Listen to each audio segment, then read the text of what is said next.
জীবনে অনেক সময় রাগ, দুঃখ বা অভিমানের বশে আমরা এমন কিছু করি যা পরে ভয়ঙ্কর পরিণতি ডেকে আনতে পারে। যেমন কাউকে কিছু না বলে বাড়ি থেকে বেরিয়ে যাওয়া। আজকের গল্পে আমরা জানবো এমন একটি কাজ কিভাবে জীবনের মোড় ঘুরিয়ে দিতে পারে। মুভির শুরুতেই আমরা আইরিস নামের একটি মেয়েকে দেখি। রাতে হঠাৎই সে ঘুম থেকে জেগে ওঠে। পাশে তার স্বামী গভীর ঘুমে আচ্ছন্ন। আইরিসের চোখে যেন এক অদ্ভুত শূন্যতা। মনে হচ্ছে পৃথিবীটা যেন তাকে ধীরে ধীরে গ্রাস করছে। এরপর সে নিঃশব্দে উঠে দাঁড়ায়, ড্রয়ার থেকে একটি ছুরি বের করে। মোবাইলটা ফেলে রেখে কাউকে কিছু না বলেই সে ঘর থেকে বেরিয়ে যায়। সে তার গাড়ি নিয়ে গন্তব্যহীনভাবে চলতে শুরু করে। ঘন বন পেরিয়ে উঁচু একটি পাহাড়ে আসে। এখানে এসে আমরা জানতে পারি যে আইরিসের একটি ছোট ছেলে ছিল। সে তার সন্তানের স্মৃতিচিহ্নের সামনে দাঁড়ায়।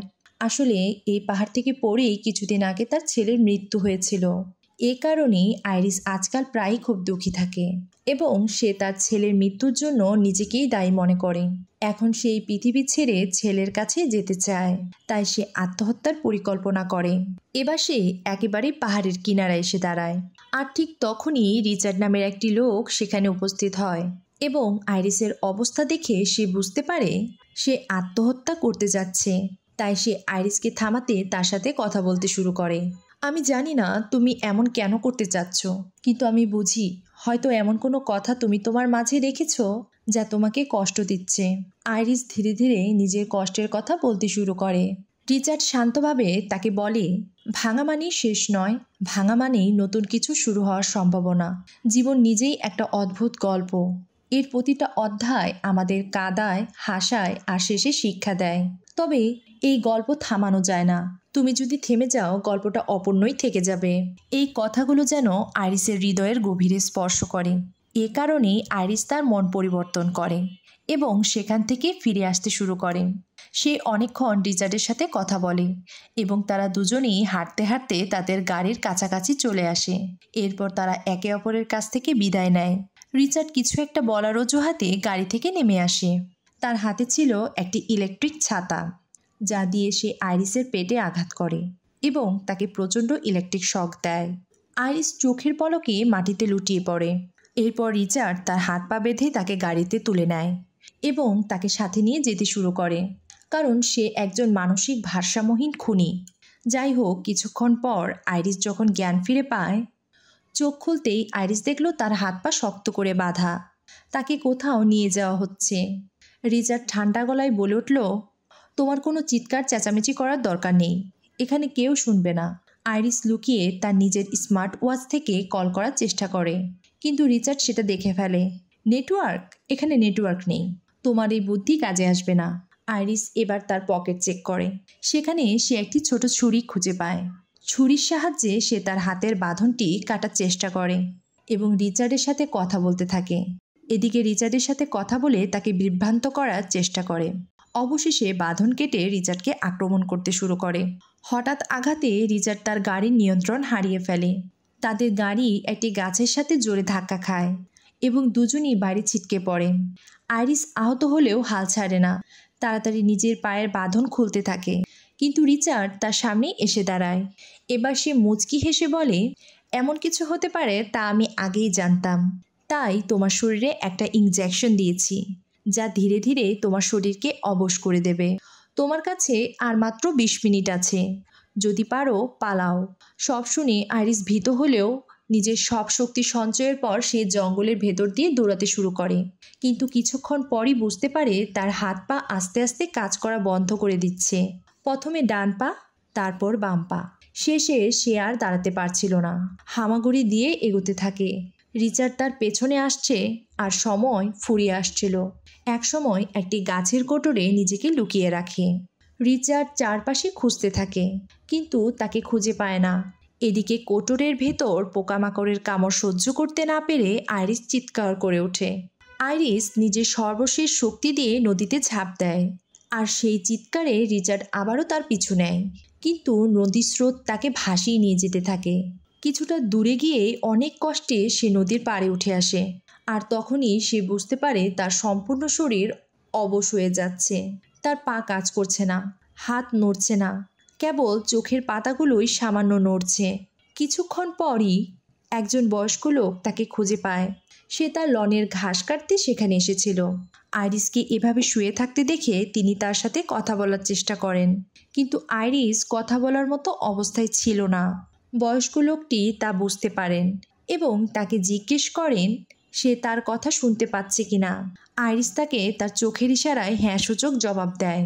এরপর তিনি আইরিসকে বিভিন্ন প্রশ্ন করেন এবং তার চোখের ইশারায় বুঝে যান সে বিপদগ্রস্ত এবং তার সাহায্যের প্রয়োজন। তিনি ট্রলির মতো একটি জিনিস নিয়ে এসে আইরিসকে তার বাসায় নিয়ে আসে। ঠিক এমন সময় কেউ যেন দরজায় নক করে। আইরিসের চোখ দ্রুত পলক ফেলতে থাকে, যেন বোঝানোর চেষ্টা করছে দরজা খুলো না। বয়স্ক লোকটি তার ইশারা বুঝতে পেরে তাকে লুকিয়ে রেখে দরজার কাছে যায়। দরজা খুলতেই সেখানে রিচার্ড। সে এমন অভিনয় করে যেন সে তার প্রিয়তমা স্ত্রীকে হারিয়ে ফেলেছে। তার সাহায্যের দরকার। সে রুমের ভেতরে ঢুকে খুঁজতে থাকে আইরিসকে। সে বলতে থাকে, কিছুদিন আগে আমার ছেলে এক দুর্ঘটনায় মারা যায়, আর সেই শোকে আমার স্ত্রী মানসিক ভারসাম্য হারিয়ে ফেলে। আমি তাকে অনেকক্ষণ ধরে খুঁজছি। বয়স্ক লোকটি তাকে ফোন করতে বললে রিচার্ড জানায় তার ফোন কোথাও হারিয়ে গেছে। তখনই আমরা দেখি বয়স্ক লোকটি আইরিসকে সোফার পিছনে লুকিয়ে রেখেছে। রিচার্ড বলে, আমি আমার স্ত্রীকে অনেক ভালোবাসি, আর এই বলে সে কান্নায় ভেঙে পড়ে। তখনই রিচার্ডের ফোন বেজে ওঠে। বয়স্ক লোকটির সন্দেহ হয়, কারণ সে তো বলেছিল তার ফোন হারিয়ে গেছে। তাই বয়স্ক লোকটি বলে, আমি পুলিশ ডাকছি, তারা নিশ্চয়ই তোমার সাহায্য করবে। বয়স্ক লোকটি ফোন করতে শুরু করলে রিচার্ড বৃদ্ধকে নিচে ফেলে দেয়। হাতাহাতির এক পর্যায়ে রিচার্ড বৃদ্ধাকে একটি ছুরি দিয়ে আঘাত করে। বারবার আঘাত করায় বয়স্ক লোকটি মারা যায়। রিচার্ড পেট্রোল দিয়ে আগুন জ্বালিয়ে দেয়। ঘরের প্রতিটি কোণায় আগুন জ্বলতে শুরু করে। আইরিস জানালা টেনে রিচার্ডের মনোযোগ আকর্ষণ করার চেষ্টা করে। রিচার্ড সেটা দেখতে পেয়ে দ্রুত বাড়ির ভেতরে ঢোকে আর আইরিসকে কাঁধে তুলে নিয়ে গাড়িতে বসিয়ে গাড়ি চালাতে থাকে। কিছুক্ষণ পর রিচার্ডের ফোনে তার মেয়ে ফোন করে। তার মেয়ে তাকে জানায়, বাবা, আমি আর মা আজ বাসায় আসছি। মেয়ের আদুরে কথা শুনে রিচার্ডের মুখে হাসি ফুটে ওঠে। রিচার্ড আবার সেই দুর্ঘটনাস্থলে ফিরে যায়। সে দ্রুত কিছু পুরনো সরঞ্জাম বের করে গাড়িটি মেরামতের কাজ শুরু করে। ঠিক তখনই একটি পুলিশের গাড়ি এসে থামে। অফিসার জানতে চায়, আপনার গাড়িতে কোনো সমস্যা? রিচার্ড দ্রুত মিথ্যা সাজিয়ে বলে, আমার স্ত্রী মদ্যপ অবস্থায় গাড়ি চালাচ্ছিল আর দুর্ঘটনা ঘটিয়ে ফেলে। অফিসার আইরিসের সাথে কথা বলতে এগিয়ে যায়। আইরিস সাহায্য চাওয়ার চেষ্টা করে, কিন্তু তার কথা ঠিকমতো বোঝা যায় না। আইরিসের এমন অবস্থা দেখে অফিসার গাড়ি সার্চ করতে শুরু করে, আর ঠিক তখনই রিচার্ড অফিসারের উপর আক্রমণ করে অফিসারকে হত্যা করে এবং দ্রুত ঘটনাস্থল থেকে পালিয়ে যায়। আইরিস কাঁপা কাঁপা গলায় বলে, তুমি কি চাও? আমি তো নিজেই মরতে চেয়েছিলাম। তোমার এসব নাটকের মানে কি? রিচার্ড তখন অদ্ভুত এক হাসি দিয়ে বলে, আমি তোমাকে জীবনের মানে শেখাতে চেয়েছিলাম।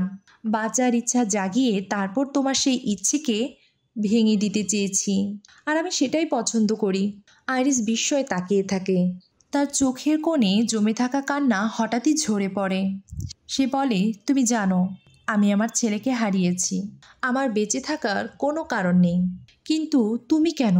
তোমার তো সুন্দর পরিবার আছে, তোমার স্ত্রী, মেয়ে, তারা কি দোষ করেছে?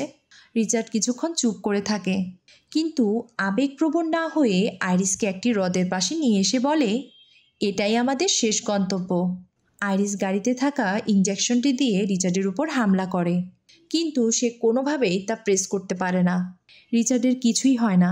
সে বলে, তুমি আমার কিছুই করতে পারবে না। আইরিস কান্না করে বলে, আমার স্বামী আমাকে খুঁজছে, আমাকে যেতে দাও।